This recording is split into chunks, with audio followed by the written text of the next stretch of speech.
বয়ে নিয়ে আসে। শাইখুল ইসলাম ইবনু তাইমিয়া আলাইহি রাহমা উনি বলতেন, খুব দামি কথা, খুব হেভি ওয়েট কথা, মনোযোগ দিয়ে শুনুন। তিনি বলতেন, যে নিয়ামত তোমাকে আল্লাহ থেকে দূরে সরায়, ওই নিয়ামতের চেয়ে বিপদ ভালো, যে বিপদ তোমাকে আল্লাহর দিকে ধাবিত করে।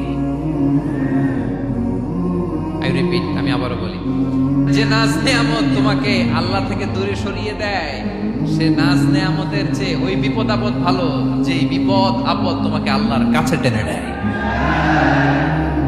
তাহলে বিপদ আপদ আসলে আপনি হতাশ হবেন, আর কখনো দুঃখ করবেন?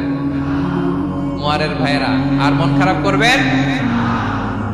আপনি খেয়াল করে দেখেন, বিপদ আসলে আমরা আল্লাহরে ডাকি বেশি। যখন অসুস্থ আপনি খেয়াল করেন তো, আল্লাহ আল্লাহ তুমি ছাড়া বাঁচানোর কেউ নাই, আল্লাহ তুমি হেফাজত করো, আল্লাহ তুমি সুস্থ করে দাও। যখন